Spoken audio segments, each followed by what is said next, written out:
You're not allowed to read my jokes, okay? As long as you say it, that's fine.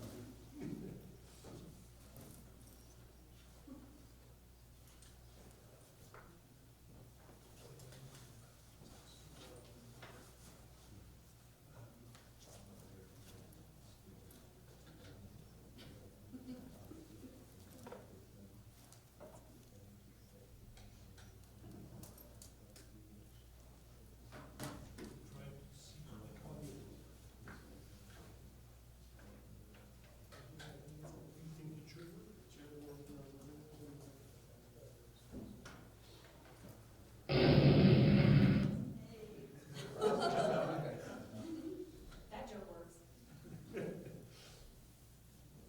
Is that a converter exploding or? That's a secret. Stay, find out. If you stay.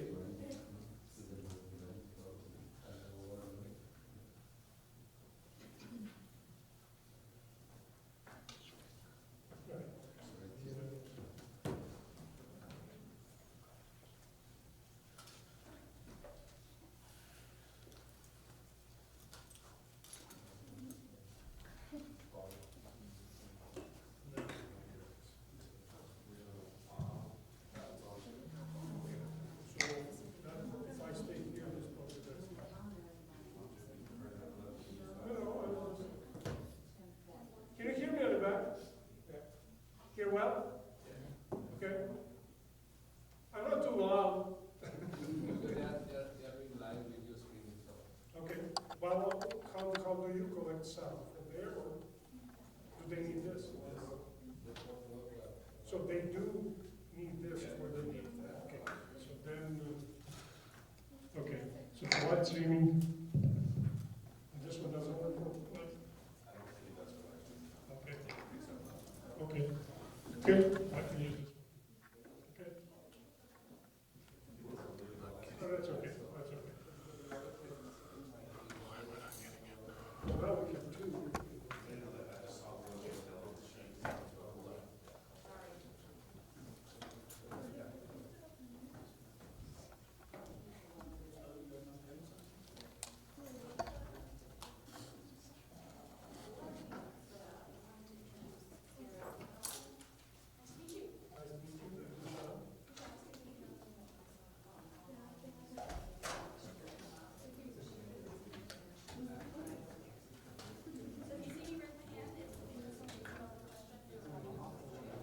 Check 1, 2.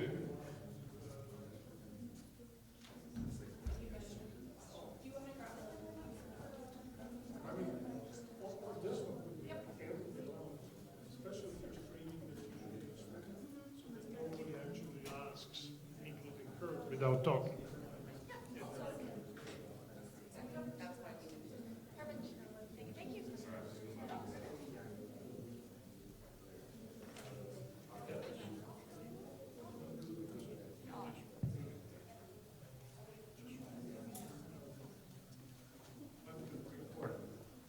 Okay, yeah, thank you. Stick it in your pocket or on your belt. Good. Thank you. The switch is on top if you want to turn yourself off. Okay. Chip Coleman. Nice to meet you Nice to too. meet you. Looking forward to your talk, but I must apologize to you. I was meant to join you for lunch. So I can have big two lunch?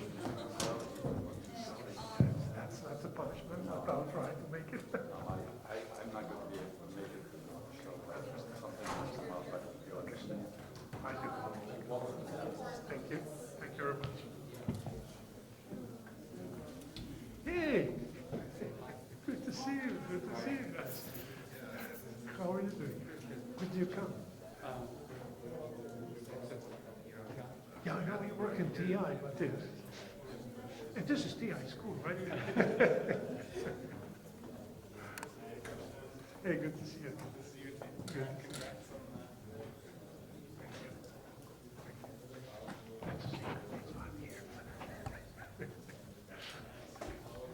Yes, good to see you.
I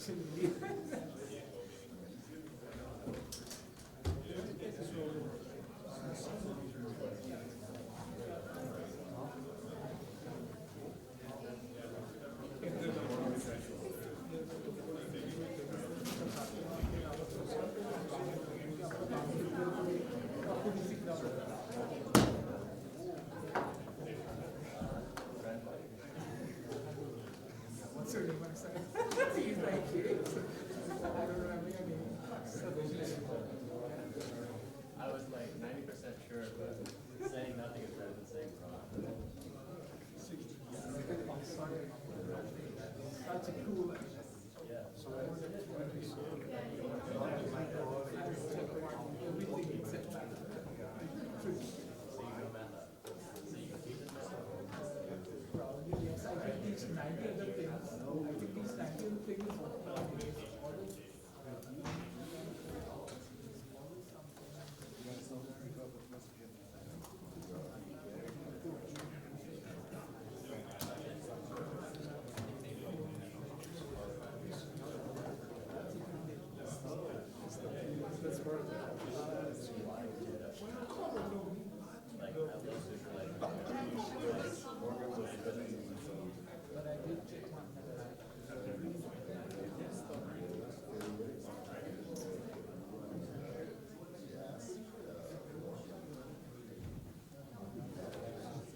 Now it makes sense. You do all the work and he takes all the credit.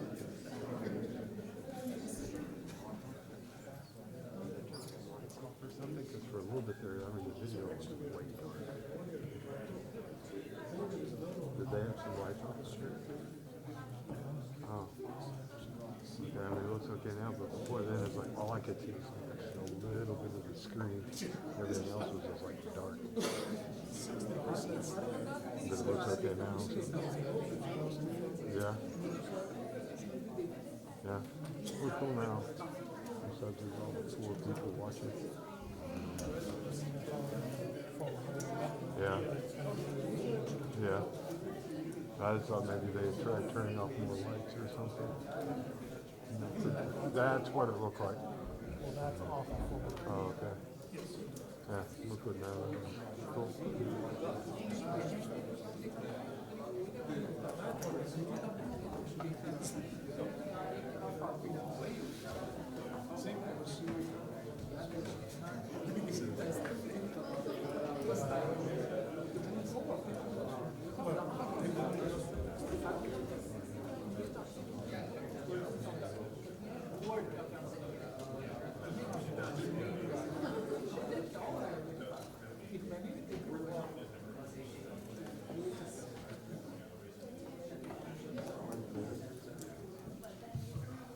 Good morning.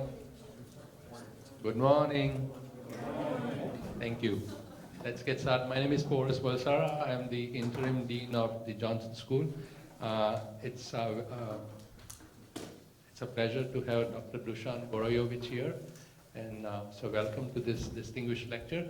I would invite Dr. Fahimi, who is a professor of electrical engineering and the director of the Renewable Energy and Vehicular Technology Lab, to say a few words of Dr.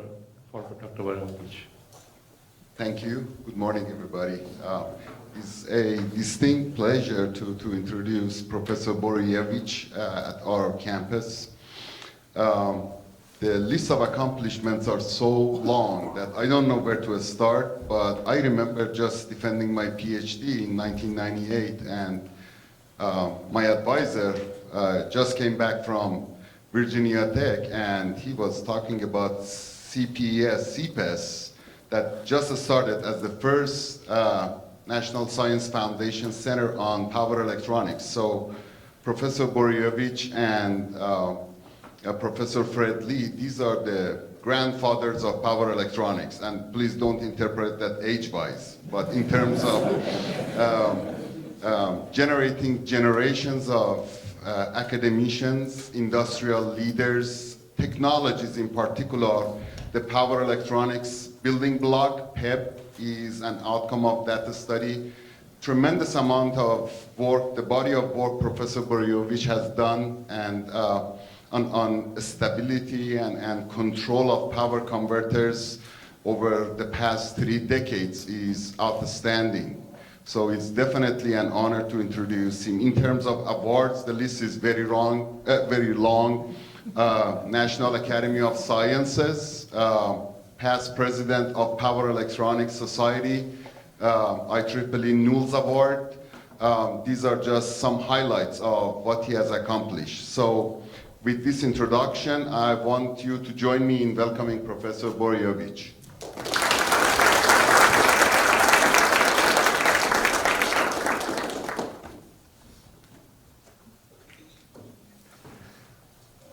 Thank you very much. Thank you. I really appreciate that. Yes, I take it also seriously in the sense of age. Yes, that's appropriate.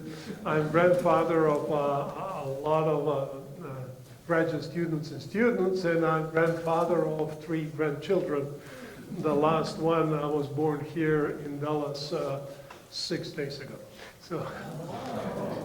So yes, I am a grandfather, and it's part of the age. But it's also a great pleasure, actually, from being old. Having and being teacher, that means you have a lot of grandchildren. And that's a great pleasure and honor and satisfaction. I think we, as professors, really know why we work and why we spend our working life and life's whole, because it all stays in the people that stay behind us. And that's a great pleasure. It's also, thank you so much for inviting me to give you this lecture here. I like to come here for different reasons, but also I've been here, 15 years ago, 5 years ago, and now again, and I hope I will say something new, not just repeat every time the same. But it's a really great pleasure to come here and share what we do and how we do it at Virginia Tech in our research group, and also listen and see what you do here and see what I can learn. And although I am at a retirement age, although I don't want to retire yet, I enjoy it too much, I also love the learning. So I still like to learn new things, and I hope I will learn them. I know I will learn them by being here. So that's a great pleasure of being here. And with that, let me give you this lecture, starting Future Electronic Energy Systems. It's very broad. I did not plan to go down into details, so probably this means everybody will be unsatisfied. People that are deep in electronics, why didn't tell us something of substance? People that are more in a kind of generic approach, there's too much detail, so I'm trying to hit the middle so that everybody stays unhappy. But we'll see how successful I am. I also want to mention these people here under my name, because not only that they discovered and did most of the work, they also prepared the presentation, and they also then explained to me what is in the presentation. So I'm really indebted to them and many others who could not fit there. So what I will say here is I will talk about future of electronic energy systems and explain what it is. But I'll start with, for some of you who don't know what power electronics is, I'll try to give you an idea and a flavor with some analogies of that. I will give you a little bit of background, what is Center for Power Electronic Systems, CPAS, and how we run it. This is more for the people that are kind of administrators here, so that, well, they see how we do it over there, and they can compare the notes. Maybe it's slightly boring for the graduate students.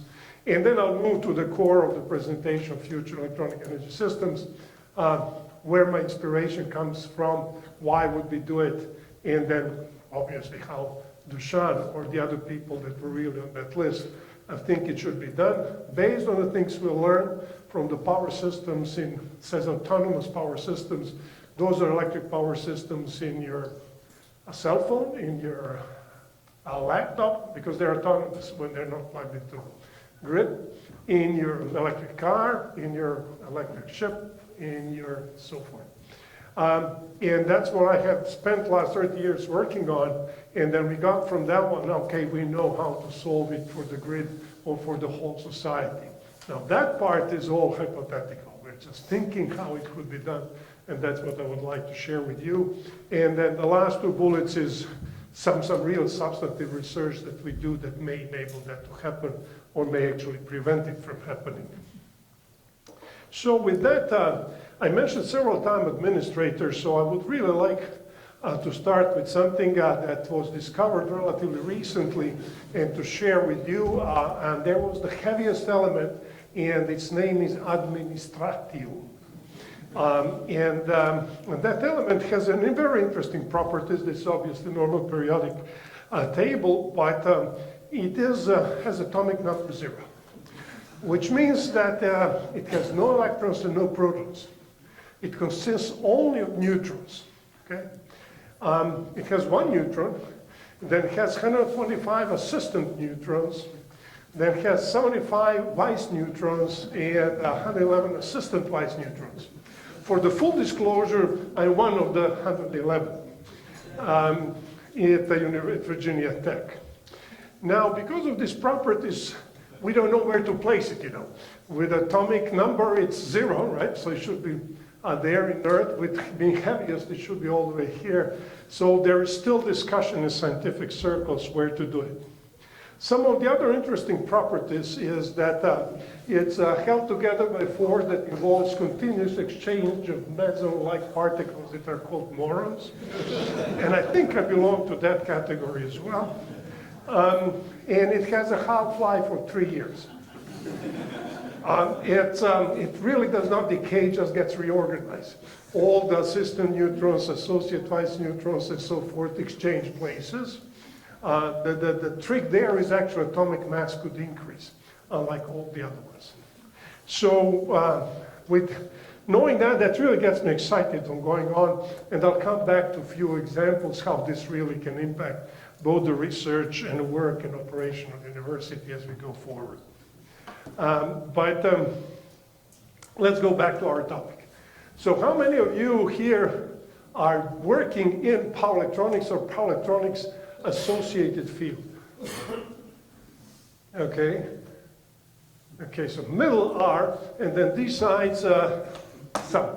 So, okay, so what is power electronics? So I'll then go relatively fast with these few slides.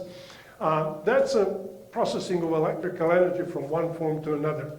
That for the guys who are not electrical engineers sounds stupid. Why would anybody do that? Electrical energy, or they have it, just use it. Well, yes, but you rarely can use it in the form it comes.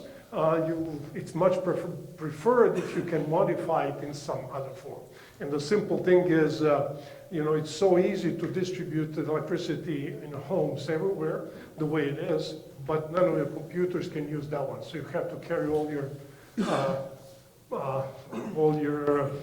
adapters, right, to plug your computer in so that this gets the electricity it can use and not that one. Now this box there, that's power electronics, okay? Power electronics is also a thing that takes power from there and then converts it to motors so that they can change in very different speeds and push the railways around that make your microwave work or industry automation. And those are we say traditional technologies because they are 20, 30, 50 years old. And then new ones is, can we do wireless charging? Can we have airplanes running on electricity? Can we have induction cooking and all the renewable energy? So that's what power electronics is. Okay, here is trying to go a little bit technical. How does it work? What do computers do? A big thing is, information processing. We're all in that. And now we are in artificial intelligence. It's all about computers. What they do, they take information and in some form, usually converted to electrical, produce information in a slightly different form. And in between, you try to use as little energy as possible. So take a movie, send it over the network, and then watch your movie instead of listening to a boring professor during your lectures. Okay, so that's kind of information processing. Power electronics does kind of an inverse or complement of that. It takes energy of some form, converts it to slightly different form, and takes a little bit of information which tells it go from that to that. And then if you don't get exactly here what you want, then go back and do something else so that you get what you were looking for. So that's kind of the basic idea. So you process that energy from one to another form on the directions of the control signal as fast as possible. Here you do that with as little use of energy as possible. So the motivations are also different. Okay, so this one we know the Moore's law and everything gets twice as good in a year and a half for the same price, or for the same performance it gets half the price, and so forth. And how was that achieved? Well, it was achieved by one thing that happened is digital revolution. That is, we really unified how we do the processing. Whatever the source of information, a picture or data, whether you shot something on Google or whatever other, or sensed the things in a faraway space probes, all of that gets converted, whatever the primary source information, into streams of numbers, and it's zeros and ones, digital numbers. Then here, whatever you're consuming by watching here or some automated things, whatever they do, they receive only the data that comes as a stream of zeros and ones. And the in-between, this does not know, or doesn't have to know, the primary and the end thing. So you could optimize this middle thing immensely. These computers process whatever it is, and they don't care whether it's movie or that. It's just software slight modifications. This allowed this amazing unification of everything you do. In electrical energy, we're still not there, but power electronics is trying to mimic it in a way. So we don't have a digital energy yet, but we have something which we call high-frequency synthesis.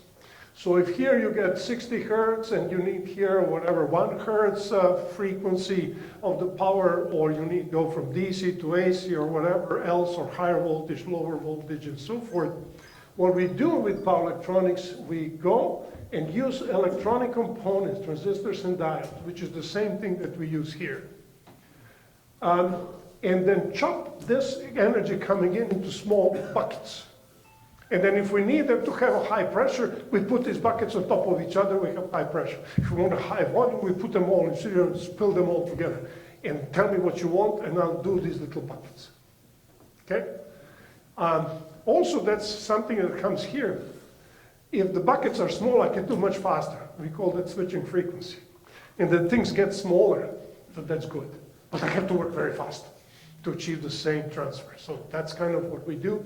And then we converse it here. And we call this pulse width modulation, although it doesn't have to be that. But the whole thing is chopping it very fast into small bits of energy and then reconstituting it in a different form in time as you need it.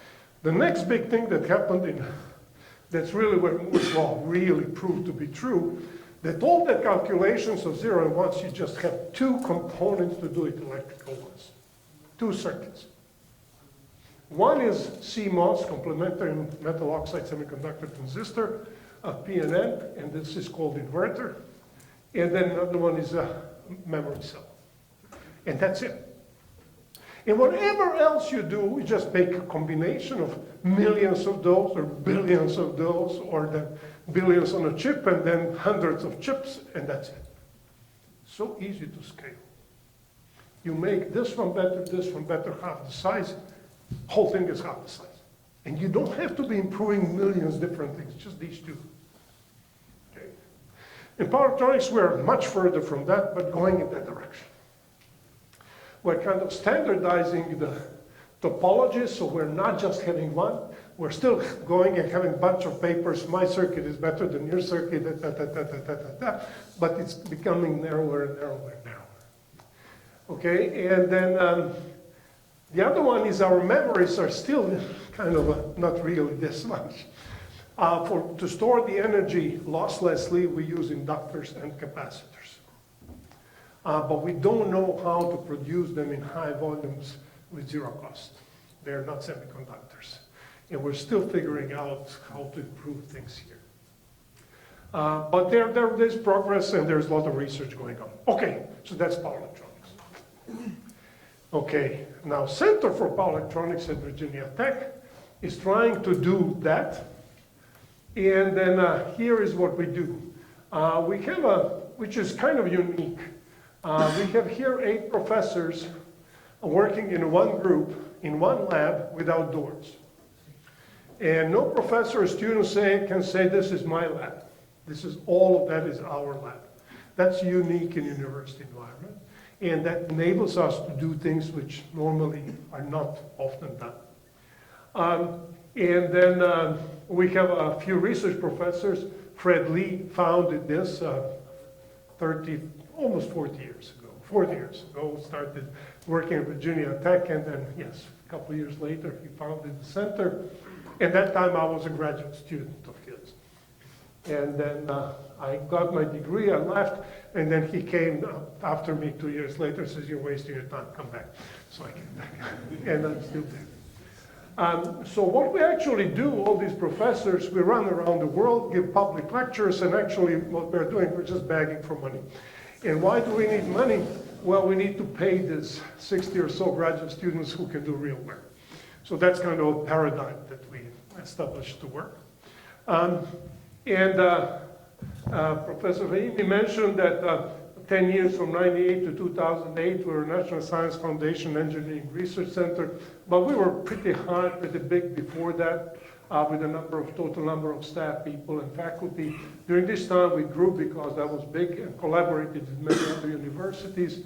After that was over, we kind of came back where we were, and now we are still on a growing path. And to fund all of this, basically all of these people here, we spent about $6 million, for which these guys are running around to find the money for that. So that's kind of a brief operations. What do? We do a lot of things. That's an interesting thing with CPAS. Power electronics, what I was talking, circuits and topologies, right? That's which circuit is better. Then modeling and control, how do you chop that, and discussing this. So this is core power electronics. But then, as I will mention, when you do this, you screw up a lot of other things. So how to do less screw-ups. And then here is the thing that was really related to the past, is how do you make this integration? How we achieve that standardization that integrated circuits in semiconductors achieved, and we don't have in power electronics. So we're still figuring that one out.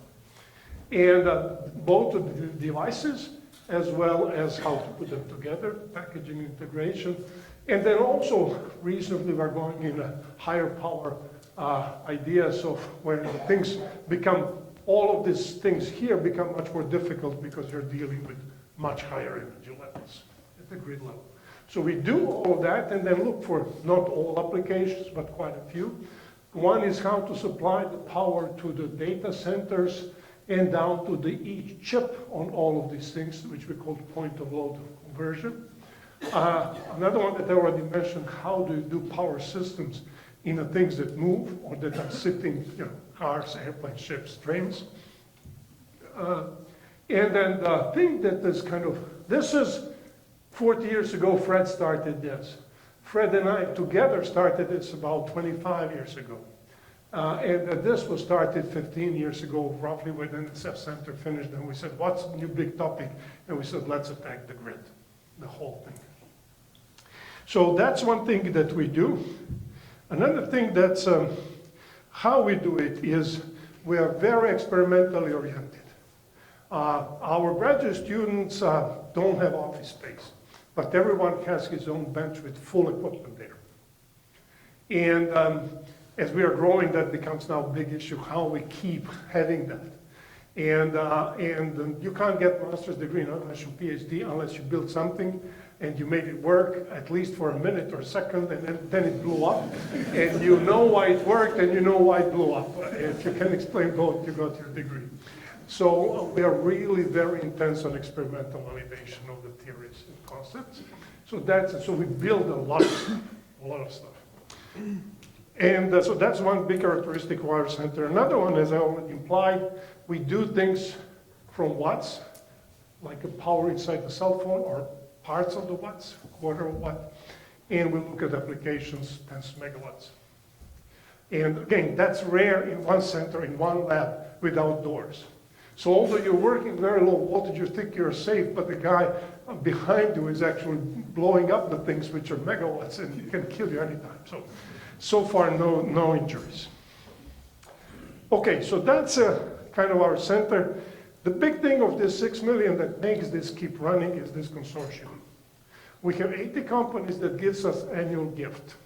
Now, gift means they give us money and they tell us keep doing good work. But they cannot ask you to do, they can just, I hope you keep doing good work. So what happens if we don't? Well, they just don't give you next year. So that's how it works. So, I mean, there's no contract, these are gifts. And then we ask them to give us different gifts, and then in return we kind of say, well, maybe you can expect some of the things that you can get from us, like if you give us $15,000 a year gift, then we'll give you access to all our papers, all our presentations. If you want to send your engineer to spend time with us, you first have to be a member and so forth. If you are affiliate member, then you have to give us free oscilloscopes, free software or something like that, and for that we'll be nice to you. Okay, good. Well, that's more than that. You know, when they give us that, all the other guys will come in our lab and see we are using your scopes and your software, and they're very happy to do this. And then here is something that's interesting and somewhat unusual that the university allowed us to do. First, we decided that we don't want any patents to be our own. That means that Fred and I decided we will not start our own companies. We'll stay professors forever. We'll patent everything that's patentable and we'll give it to our sponsors, period. So that's that model. And then if you give us $30,000 a year or more, you'll get all our patents, except the ones that are on specific contracts with specific company. Those are reserved for that company. But everything else, all the research that we fund from this, or all the government-funded research, any patents go to you, because you're a member. Not all ever. That's a tricky piece. Only the ones that were patenting in the year that you gave us money for.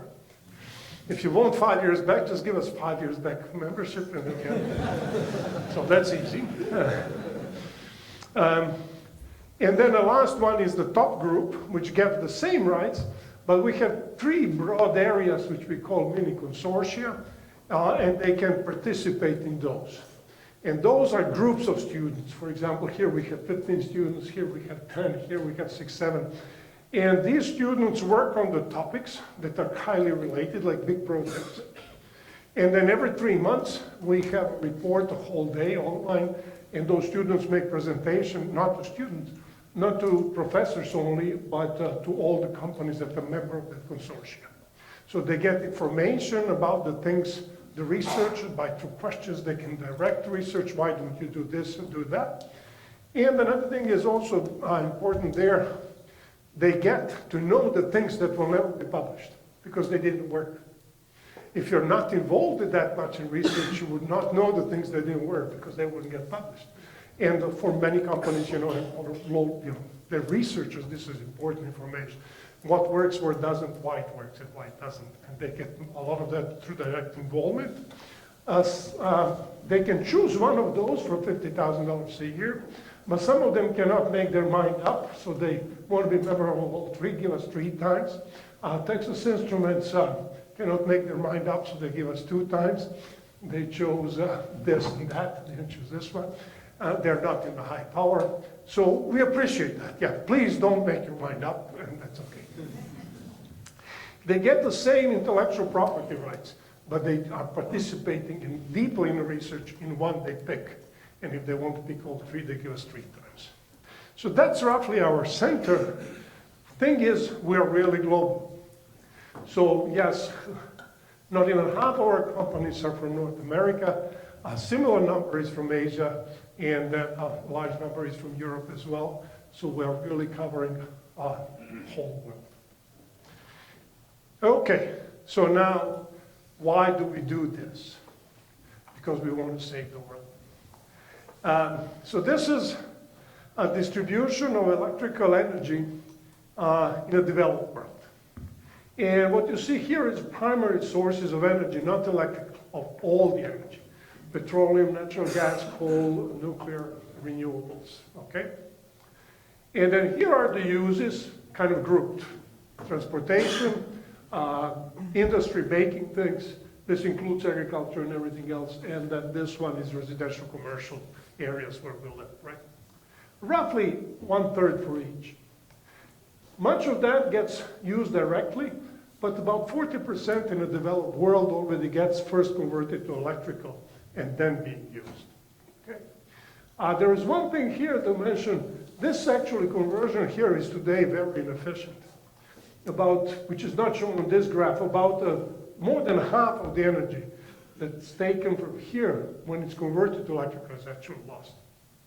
So that's not good, but that's the way it is. Carnot invented his law, and even Trump can't change it, so we have to live with it. But is this our future? And the big thing is this problem here. This, nature took billions of years to condense energy into fossil fuels or hydrocarbons, and we're burning it in years. And that may not be a good way to do it. So what are the other options? And then, yes, we can go out of that and reserve hydrocarbons only for the things where they're really best than anything else. But all the rest, we could actually go and convert to electrical and use here in a clean way. Okay. Now, there are two things here. Electrical, why electrical? Well, there's very good reason why I'm a proponent of electrical. Do you know what it is? My degree is in electrical engineering. So that's a very good reason. But it also is the cleanest, the safest, most versatile form of energy. That's all true. Now, there are the competing solutions, so I will follow this one. But we'll have to see what's the real end.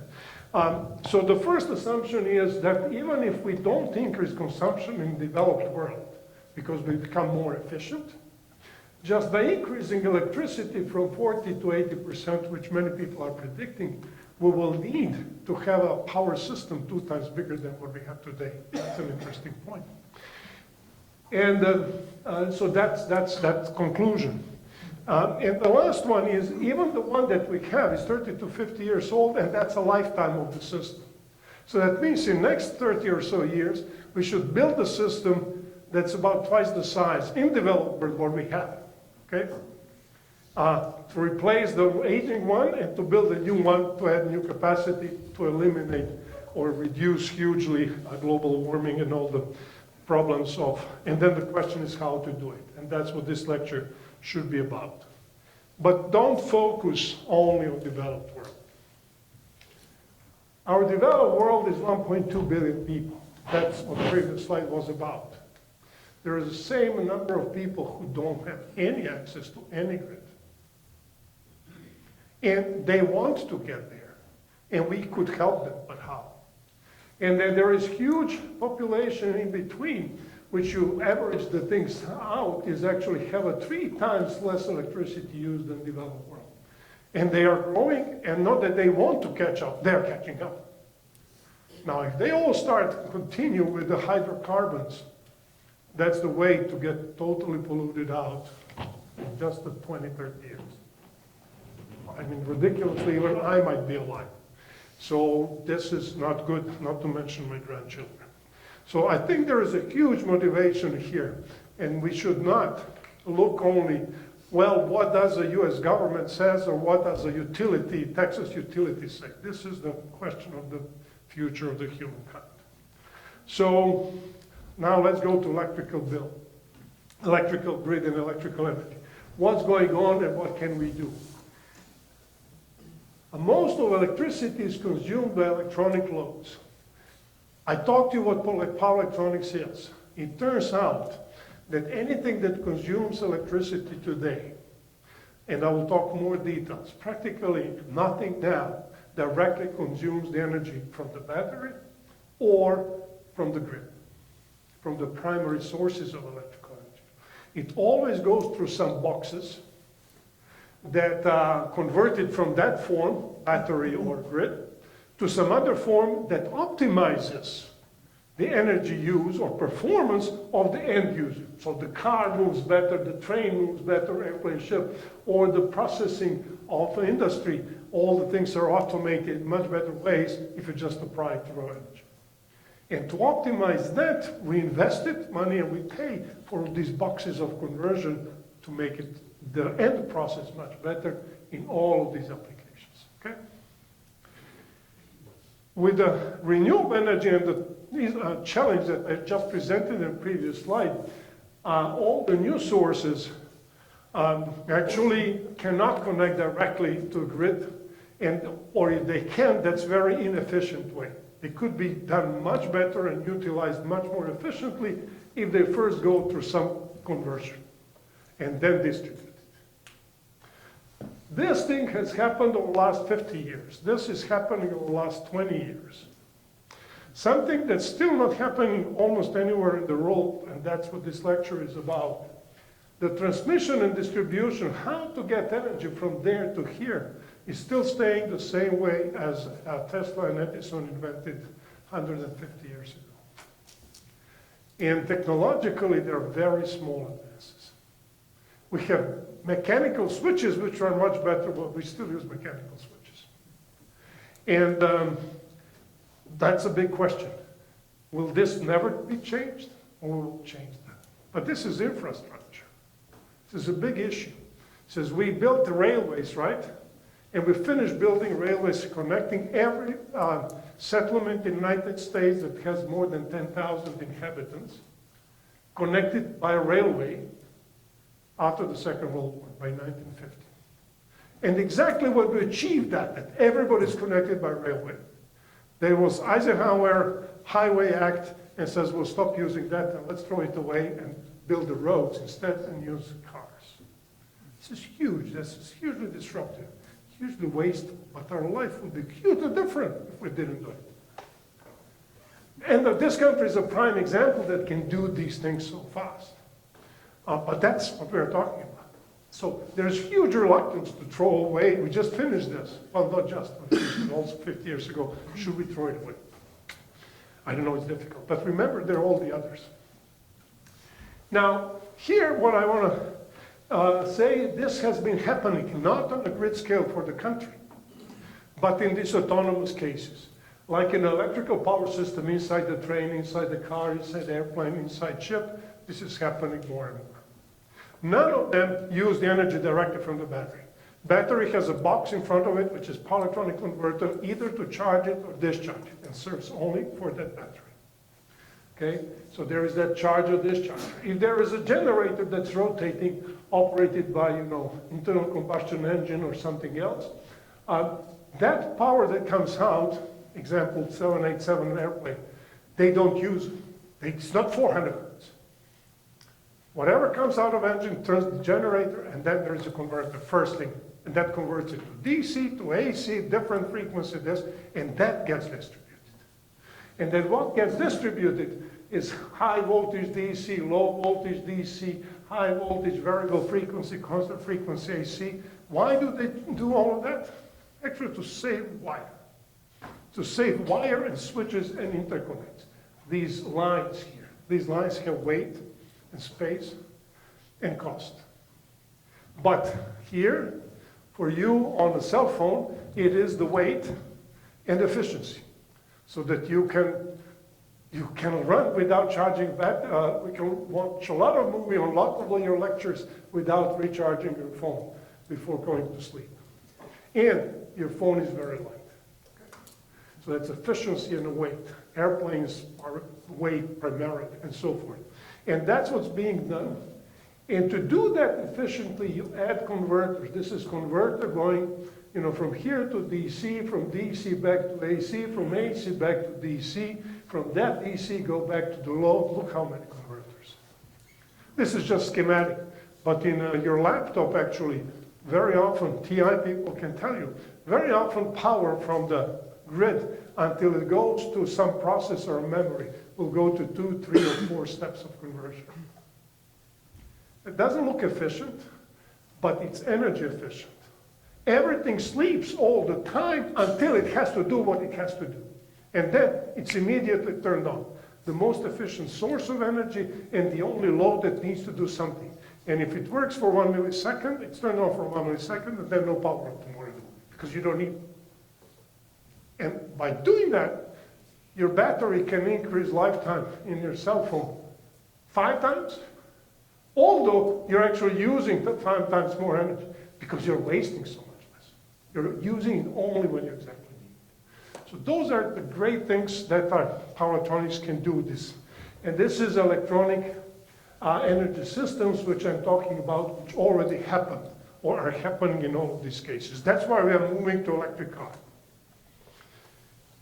So as I said, for the loads, to make them better, we have converters. For the sources, we have the converters, and then we have these power distribution converters.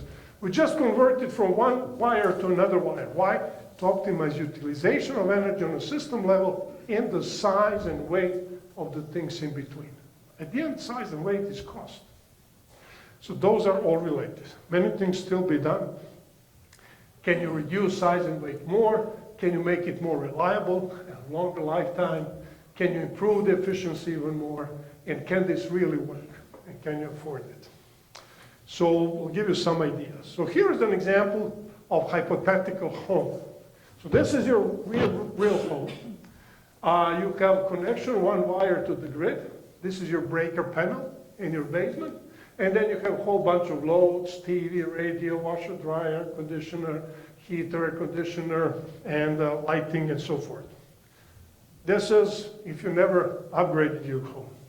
If you did buy any of the new appliances, it will turn out that actually all of these new appliances, smart appliances that save you energy and make your life much more pleasurable, not a single one of them uses 60 hertz. They plug into 60 hertz, but they go to conversion first to DC and then something else. Variable frequency AC, or constant or high frequency AC, or constant DC, and so forth. So all electrical appliances have front-end converters that convert this AC to DC and then do to something else useful. Okay? That's what I was talking about, but this is happening in your home. Then you want to be kind of, I'm friendly, so I'll put some rooftop solar. I do that, okay. I have a plug-in vehicle. I'll put some storage because during the night I want that, and I put even things to spin there at school. Okay. None of these energy sources produce 60 hertz constant frequency. So why do you have all of them converted back to 60 hertz? Well, there is one good reason. You want to connect to this wire, which is 60 hertz, which comes from the grid. But why does everyone have to do the same? Can't I simplify it and maybe just make a converter here, which I call electronic energy router, which produces their 60 hertz, and here I do something simpler. So for example, DC is intermediate voltage, 300 volts in many of these appliances. I'll just put a DC. I'm not propagating that this is the only solution, but just simplify. That's the only thing that needs 60, so let's have a converter. Replace my breaker panel with a converter, and we call it, well, in order to be kind of attractive, electronic energy router, right? Like a data router, right? So, and, okay, and that's what this could be doing on your house.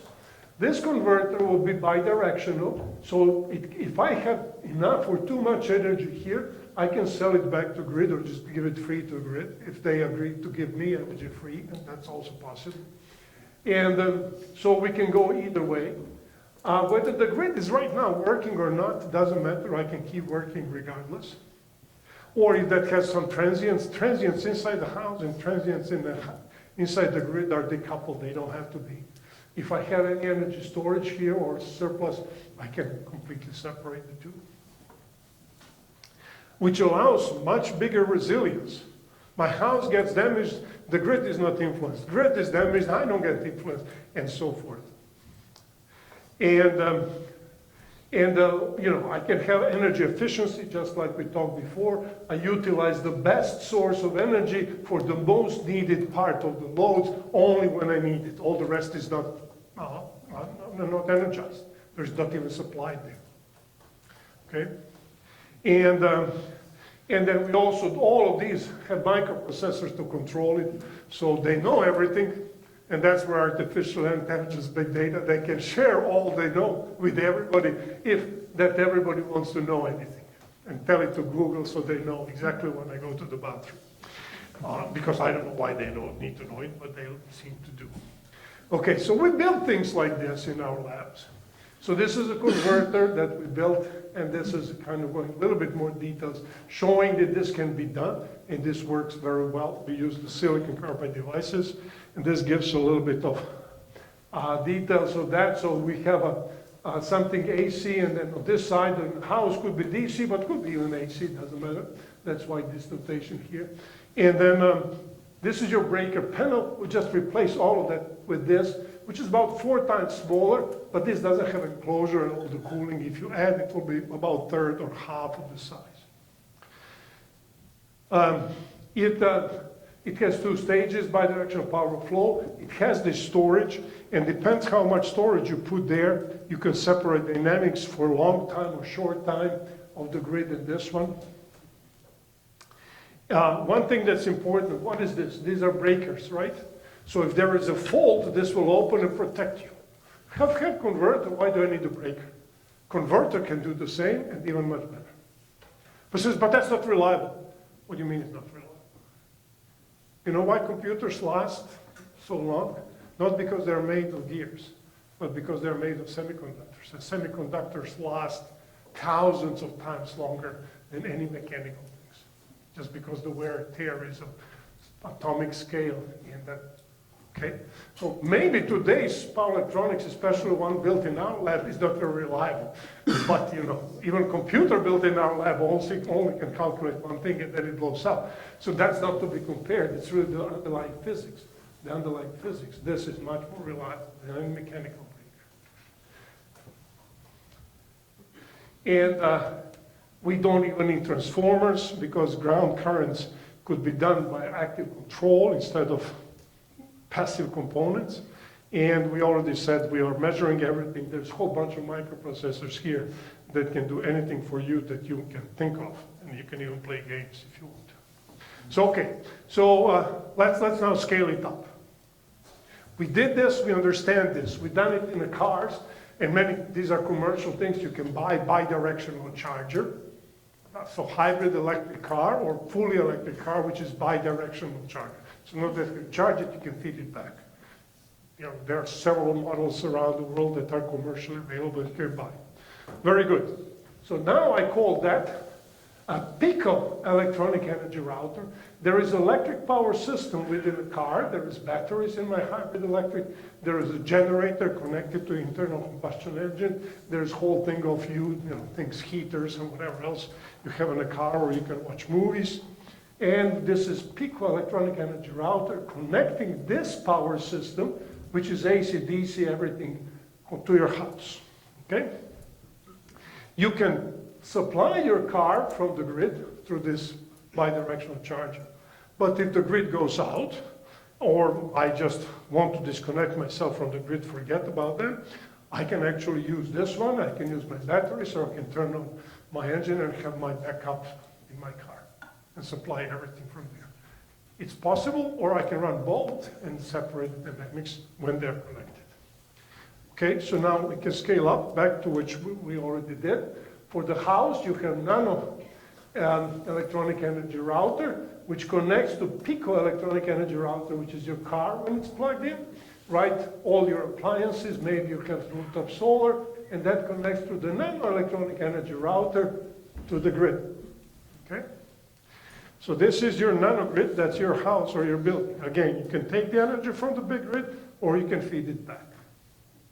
And now keep going. Okay, so this is my microgrid. Each house is a nanogrid, and each one has its own nano-electronic energy router. They all connect to some distribution system local, and then I have microelectronic energy router, which connects to the high-level grid, which is microgrid. And again, same story. I can take energy from the higher level system, or I trade locally and supply locally, or both at the same time. And then I can go to milligrid, to the full grid, the same story. Okay?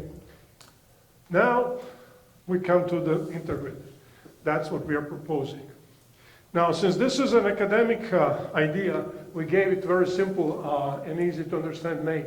Hierarchical network of dynamically decoupled electronically interconnected subnetworks, right?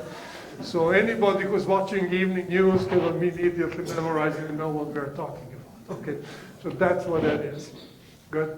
But this is kind of summarizes. This is your DC grid nanohel. It has this full power converter to connect to higher level DC. Then you can plug your car in, and then you can connect multiple of them to form some kind of these nanogrids, a microgrid. You may have some local also just parking for plugging hybrid vehicles, wind generation PV, and then this is your microgrid DC, which connects to the big AC. Now, I'm not propagating here DC, I'll repeat it several times. It's just I'm propagating these green things, that you separate the power systems and I can connect, and I have a freedom, any piece of that to be DC or AC or any frequency you want or any voltage you want. And then, okay, so here's an example doing the same on AC, okay, and then still we have this converter is not the same as this converter, but it's just a power electronics converter. Another box about the same size. And then you can mix and match. And have another microgrid connect to big grid. And then a big grid, you can have something which is called HVDC, high voltage DC transmission, to connect, for example, some crazy parts of some crazy countries like Texas, which has its own electric power system that's different from all the rest of America, and all, including Mexico, including East and West. You have your own power system. How you connect with them? It's 60 hertz, but it's not the same 60 hertz, it's slightly off. So you have to build actually these HVDC connections to the rest of the world. So this has been done, not now. This has been done 50 years ago, a long time ago. So this exists. Okay? And this summarizes the things that we want to achieve. At least minimal level of local energy generation, storage, interfaces through the higher level of bidirectional. Anybody can island. That's where resilience comes from. There is no blackouts. You can locally use peace, lose peace, whichever. All the rest will reconfigure and continue working, just like internet. Some server goes down, but everything else is available on the other servers. Okay. Again, it's not AC versus DC. It's not Tesla versus Edison, although people like to do that, and you can write nice novels and stories. But engineering-wise, it's not that. It's just using the right frequency, including DC, the right voltage, the right current for each source, each load, each cable, which makes it more efficient, smaller size, at the end, lowest cost. We have been doing this on the loads and on the sources for all along. That's why we need converters. It's not efficient. You can't make a small computer and feed to 1,000 volt or 100 volt. You have to do small voltage. Okay. So we do it. Just on the wires, in the airplanes, we do the same. But on the ground, we don't. Why? Because utilities say we don't need it. Or there may be other reasons. So this is already happening in these autonomous systems. Because whole system is more efficient, cheaper, and smaller. Airplane, car, ship, cell phone, laptop. It's going up there. Well, one thing here, why is it going? Because you don't have it compatible with the previous one. You build a new car or new model of the airplane, and that one is built from scratch. So you can put any power system you want inside. You don't have to be like the others because it's by itself, right? And then another thing, the saving is happening on the airplane level. Electrical power system in 787 is actually 8 times more expensive than in 747, and 747 is 4 times bigger airplane, or 3 times bigger airplane. So is that stupid? No, it's not stupid, because airplane power system is actually half the price and half the weight. Half the weight is key point. They can put more passengers, they can put more fuel, and so forth. That's where the saving is. So Boeing is saving. And then they are ready to pay for electrical power system much more because they save on pneumatic, hydraulic, and all the other pieces. Okay? That also happens on the top. You have to have something that you're building from scratch, And you have to have a system integrator. China is a good example. They're doubling their electrical power system every 15 years. So they have to keep building new things. Why would they use the things that Tesla invented 150 years ago? Let's do something that was invented, Virginia Tech with UT Dallas last few years. Okay, so that's first. And they have a system integrator. They have one country, which fortunately is dictatorship. Says, you do this because some academics told me that's the best way. Everybody does it. And they save as a country.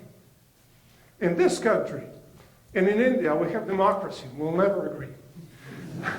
We have 4,000 utilities in this country. How they will agree what's the best for all of them? Tough. And we also have this huge problem called administration. Unfortunately, of course, naturally, in atmosphere, especially of developing countries, it tends to concentrate in certain points, such as government agencies, large corporations, and universities.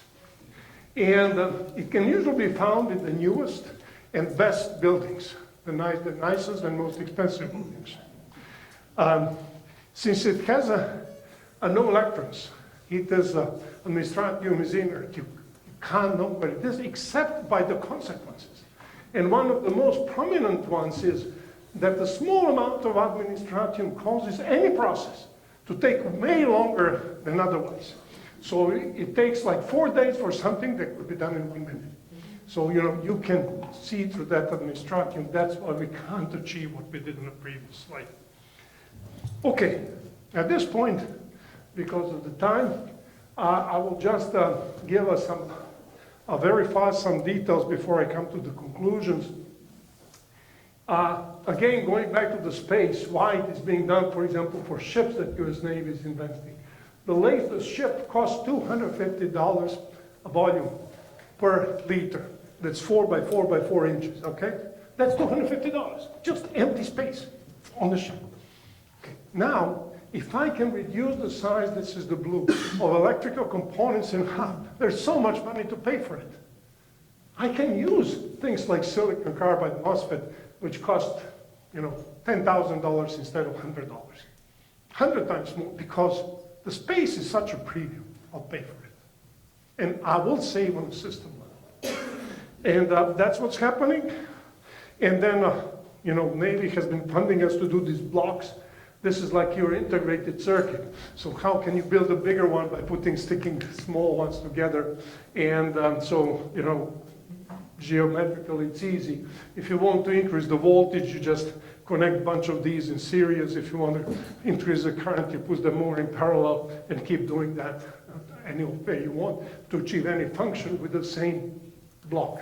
That's solving that problem. Remember CMOS inverter and memory. That's it. Can we come up here with some box and then just and make anything with a very optimized box? This one I will skip. But I mentioned protection, just to go to conclusions. I mentioned protection. I says, you can't protect this and this. Yes, I can protect. I can turn off the current for the device that's rated for 300 amperes. It goes to 5,000 amperes, and I can turn it off in 1 microsecond. Those breakers in your basement or anywhere on the grid take milliseconds or seconds to turn on. I can do it 1,000,000 times faster and more reliable. They don't trust me because, well, okay. This shows something, we built one of those, 6,000 with those things, goes extremely fast. So we can switch them, have these very small buckets, 20 times faster, not then mechanical, but then currently use semiconductor based on silicon. So huge advantages. The society, United States, has invested in this silicon carbide, hundreds of millions of taxpayers' money. Now actually things are coming out that could be used. Unfortunately, this is now being deployed by Chinese, not by us, but that's a different problem. Okay. Well, here are some of the issues. We built this, works very well. Those that you that are in power electronics, this is just a simple buck converter, current around 100 amperes, nice ramp up and down, very good. This is what I want to produce. And then I go and measure noise to ground. And look, this is 100 amperes, this is 100. My noise that I didn't know I would be generating is as big as the thing that I want to generate. So what's the consequence? This can work only 2 seconds. I take a picture, publish a paper, and stop. A lot of work to be done. Still not solved. Physics is on our side. We can do it, but still a lot of things to be done. Going back to the airplanes, we worked a lot. You know, Rolls-Royce said, can you build, here is the generator on the airplane in 787. Can you put a converter right there next to the engine? Yes, but it's very high temperature. I says, okay, use silicon carbide. Can easily work at 600 degrees C. Yes, but no package can do. So this is the circuit. They want everything there. Then we have to develop our own package because nobody did. That was research. 3 PhD students working 3 years. Make it works. We do the thermal testing of the real examples. We buy some of the control things, for example, from Texas Instruments that can work about 200 C. And just from a little bit away from here, make the thing work. And those are our typical results.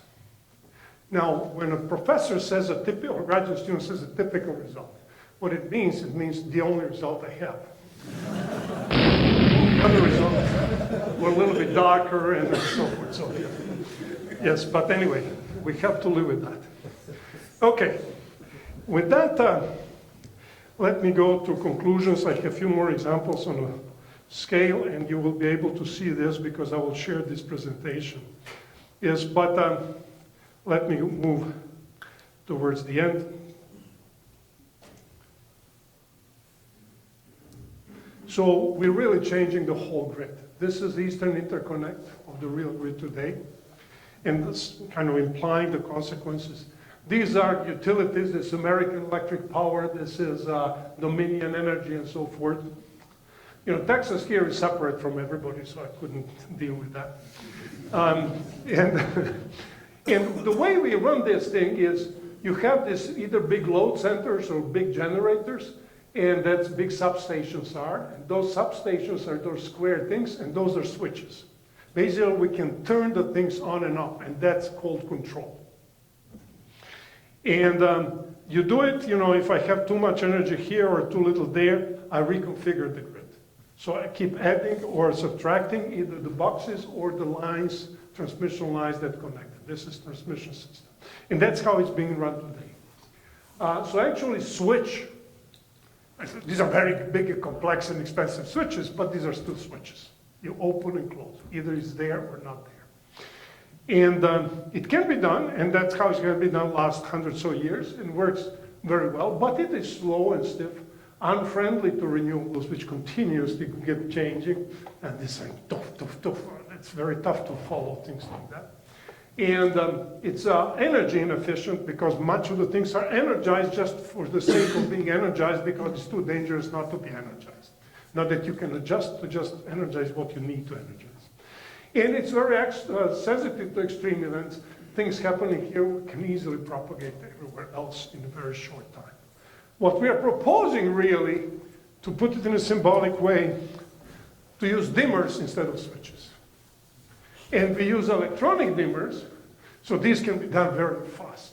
So I can adjust the power flow from where I want to go to where I want to go. You know, I want now a little bit of energy here, then a little bit of energy there, or continuously flow. So I can send energy from wherever I want to wherever I want. Just as I was describing, it's happening in airplane, ships, and all these autonomous systems.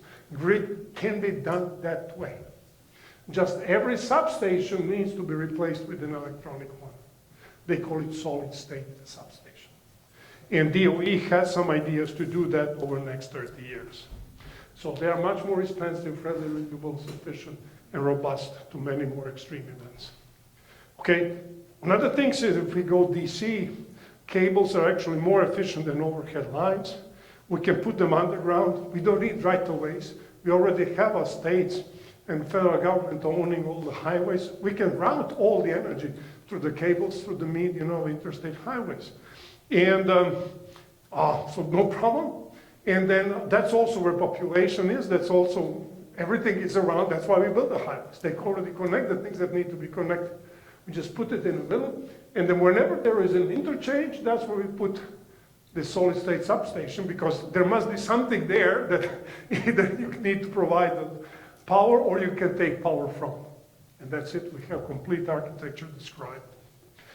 So why are we doing this? For the benefit of the humankind. Our world could be nicer and cleaner.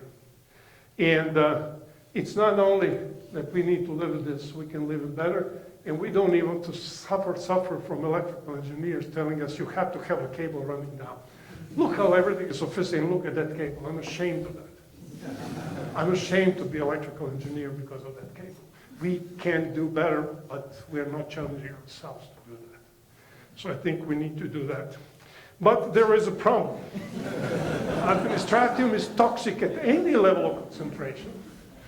Administratium can easily destroy any productive or even creative process where it is allowed to accumulate.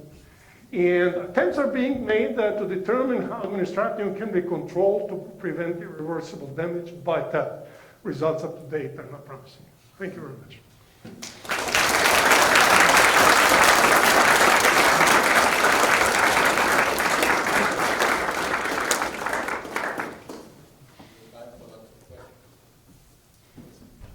So I appreciate the holistic view of the microgrid, but much of the use in a house or a car is energy loss and heat generated by work. How would you fold that into the system as part of increasing or recovering energy loss that way? So the question was for the people online that how do we account, in many cases, including transportation and autonomous systems, the electrical energy supplied is converted to a thermal heat, which is then dissipated. And I would say it's not only the cars. Anything that goes to computer centers, for example, is, I think, 0.001% of energy is really the bits that are going out. All the rest is heat. That's heating the whole building. And I think that paradigm is a very valid paradigm. I did not talk about it at all because I don't know it. And that's a fundamental issue in all our energy systems. That actually, even when we are cooking the food, more than half, we're just heating the things around, not transferring the food we are cooking, which is more efficient part. Computer is much worse.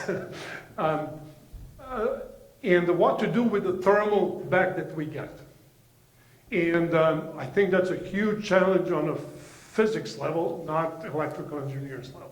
How do we capture, especially the heat that is produced as a result of the process that we are supplying the energy to, and recover it back for reuse by that process or sharing with the others. Heat pumps and so forth could be used somewhat, but I don't think I don't know the solution. I don't think we have all-encompassing solution. It's a big challenge. On the scale of the global world, Earth, just my thought is, if we go all renewable, not accumulated thermal energy into fossil fuels, but actually if we converting right now the thermal and solar energy receiving from the sun, either through PVs or winds and so forth, and then, so we will be actually cooling the Earth because we convert that, not let it convert to heat, to electricity, and then at the end it will go back to electricity, to heat. The total net balance, if we do it on an hourly or daily basis for the globe, would be zero. The problematic part is, thing that was accumulated over 4 billion years, we now expand in hundreds of years. That's a different story. This one would be balanced, but still it's an efficient way. If we could use it locally, it would be great. I don't know the physics we have Peltier elements and blah, blah, blah, blah. None of them are at the level that I think are ready to be used, but that's a great scientific challenge, I would say. That would be my opinion.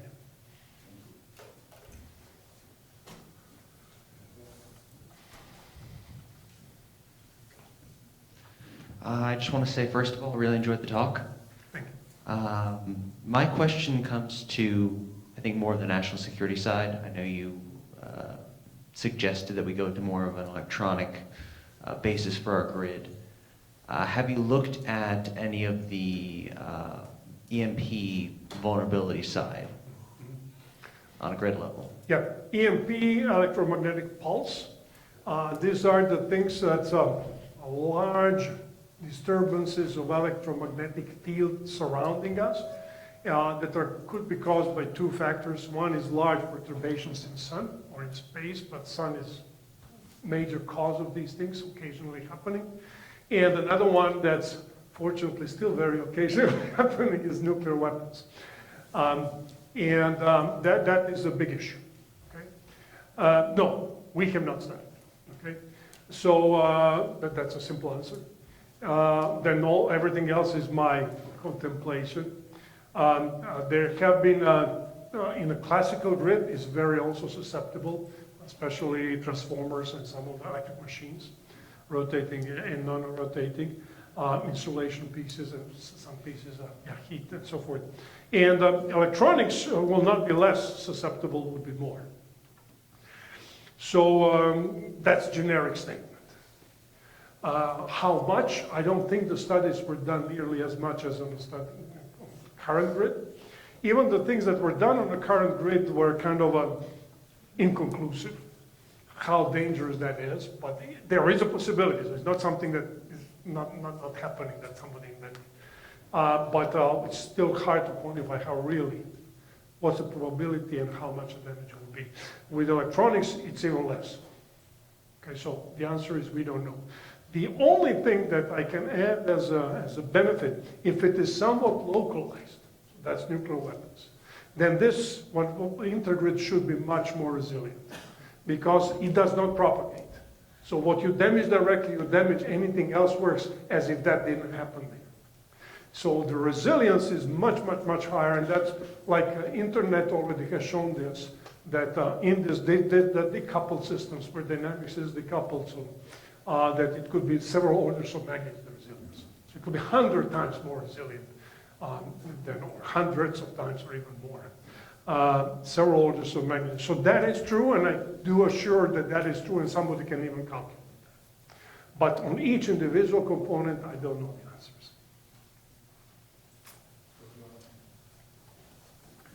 Hello. So recently I was reading about France and how in the next few years they're going to have to replace a lot of their nuclear reactors. So I was just kind of wondering, so like here in the US, where do you see nuclear energy in terms of it being used to generate energy, electrical energy in the future? Mm-hmm. Nuclear, so the question is, where do I see nuclear in electrical? So two things. First is the concepts described here. Nuclear is very viable from both being non-polluting, in a sense they're hydrocarbon polluting, and being going through the conversion to couple in this distributed grid. I think it can be done, and you can even scale it down in many different forms. So I think that's fully compatible. It should be good with both that aspect. Now, my generic attitude towards nuclear is my personal, I grew up with this, and I always thought that would save the world. However, I do give the right to all the other people that think otherwise, because I think this is a place where we were dishonest engineers. When we were building these in the 50s, we said, well, we solved everything except we don't know what to do with the spent fuel. Well, we're engineers, we'll figure it out, and we'll figure it in the next 5 years. And we're 50 years later, and we still are figuring it out next 5 years. We're dishonest. And I think there are a few other items in the nuclear where we actually promised the society we'll solve it, we never did it, and now they said, forget you guys, we can't trust you, and I think they're right. I still think we can solve it, but we screwed up. I don't think we put enough resources. There may be fundamental physics that this could never be solved.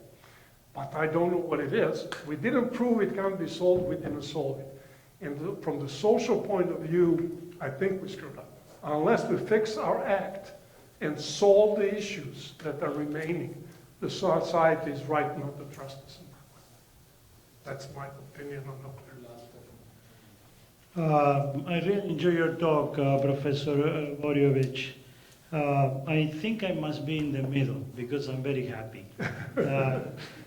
And I want to follow up on that question, but I will frame it a little differently. You showed a slide where for the production of electricity, nuclear was there and some renewables and fossil fuel, but you didn't show something that is a growing trend, and is natural gas for electricity production. You send the natural gas all to transportation. So in some ways I disagree with that chart, given the recent past. And let me illustrate what the recent past is.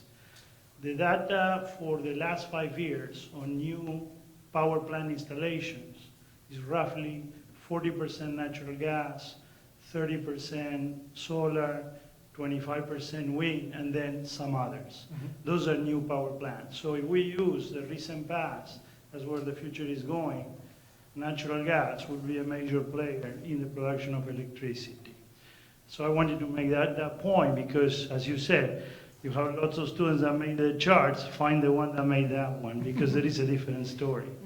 The second thing on nuclear, what you said about waste, I agree. And in fact, yesterday on NPR, it was the former chairman of the NRC talking about this. And the waste is a big problem. And what people have not waken up yet is that the taxpayers are paying for how to figure out this for years. And that is far much money used to figure out how to use nuclear waste than the protection tax credit that has been given for wind energy development. I think eventually, and to complement your answer, I don't think nuclear will be part of the mix, at least in this country. Safety is after each time there is a problem, people say we will not have this problem again. It has not happened. And when it happens, it's a big, big issue. Well, I agree. On the safety is, many more people die in cars than they are die or many more fires are caused in California from transmission lines than from any nuclear stuff. So it's perception. But we have a huge problem and we identified and we agree. On the first one about oil, obviously in transient time it is.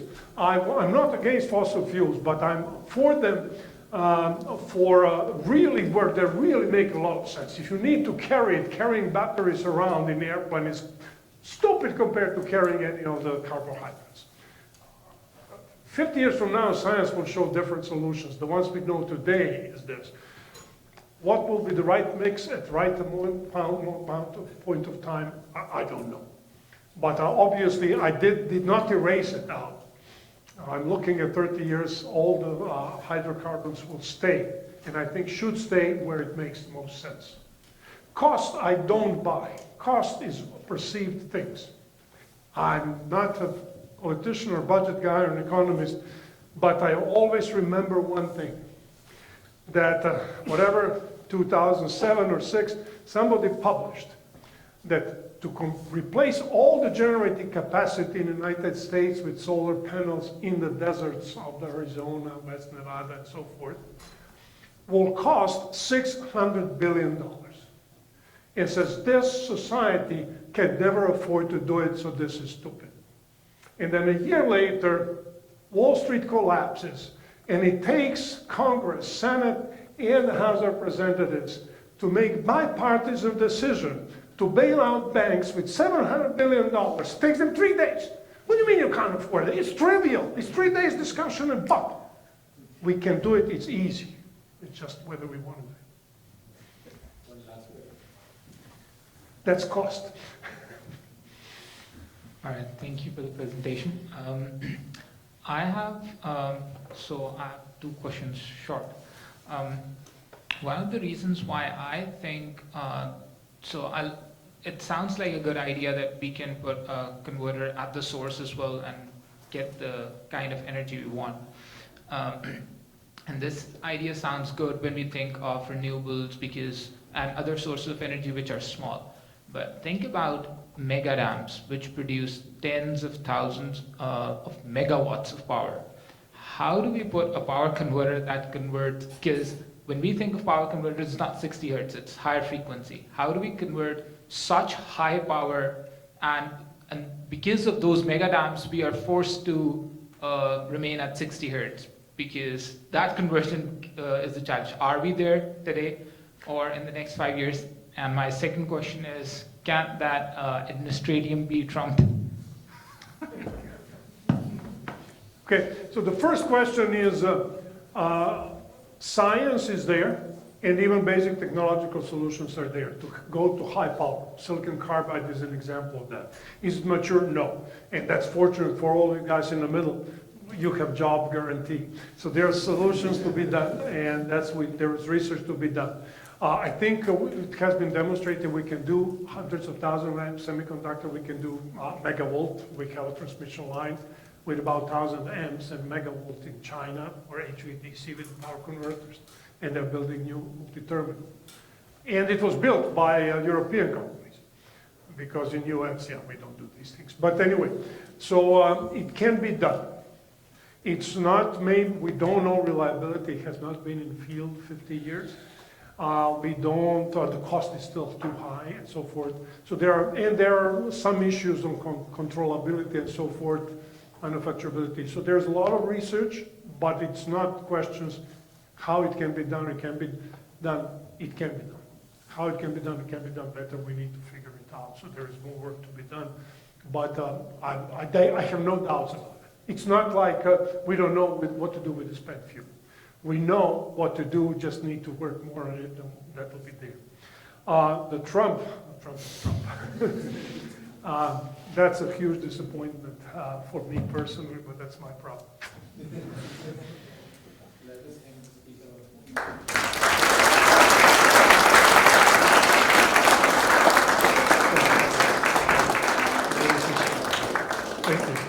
Thank you, everyone. Thank you. Really appreciate it.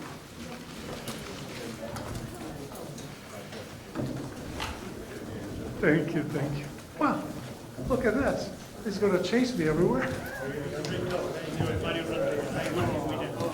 Okay.